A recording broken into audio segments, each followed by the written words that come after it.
भाई बहन के अटूट स्नेह के पर्व रक्षाबंधन को यादगार बनाने के लिए तिरंगा यात्रा पर निकले केशकाल विधायक संतराम नेताम ने रेस्ट हाउस फरसगांव में सामूहिक रूप से रक्षाबंधन का कार्यक्रम करवाया, जहां इस कार्यक्रम में नगर की स्वच्छता दीदियों, स्व सहायता समूह की महिलाएं व आसपास के गाँव की महिलाओं ने विधायक नेताम कलाई में रक्षा सूत्र बांध रक्षाबंधन का पर्व मनाया।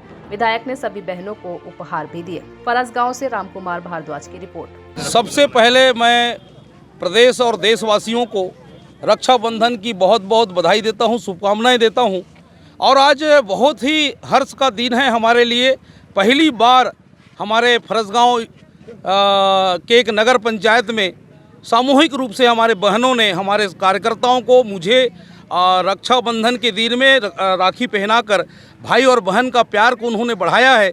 ये संदेश मैं पूरे विधानसभा नहीं, पूरे प्रदेश और देश में देना चाहता हूं कि इस प्रकार से ही सामूहिक रूप से हमारे भाई बहन आपस में रक्षा सूत्र में बंधे। और हम वादा करते हैं हमारे बहनों के लिए कि जो उन्होंने हमको मांग रखे हैं एक रक्षा के लिए, उसको हम पूरे कार्यकर्ता और हम विधायक के रूप में उसको पूरा जीवन भर निभाएंगे। ऐसी हमारी यात्रा है। और जैसा कि आप जानते हैं, लगातार 9 तारीख से हमारी यात्रा बड़े डोंगर से शुरू होकर पूरे जो रूट में गांव पड़ रहे हैं वो हमारी यात्रा चालू है। आज हम लोग यहाँ से रवाना हो रहे हैं बही गांव की तरफ से। ये हमारे सारे बहन और हमारे कार्यकर्ता ये देश को बांटने का काम हमारे मोदी जी कर रहे हैं। हमारे कांग्रेस के शीर्ष नेताओं ने 70 साल इस देश को बचाने का काम किया है, मोदी जी तोड़ने का काम कर रहे हैं। इसलिए भारत जोड़ो यात्रा हमारा यहाँ से शुरुआत है और हम ये संकल्प लिए हैं कि हम भारत को जोड़ेंगे ना कि तोड़ेंगे। यहीं से हमारी यात्रा शुरुआत है। आप सब लोग कार्यकर्ता हमारे साथ चल रहे हैं,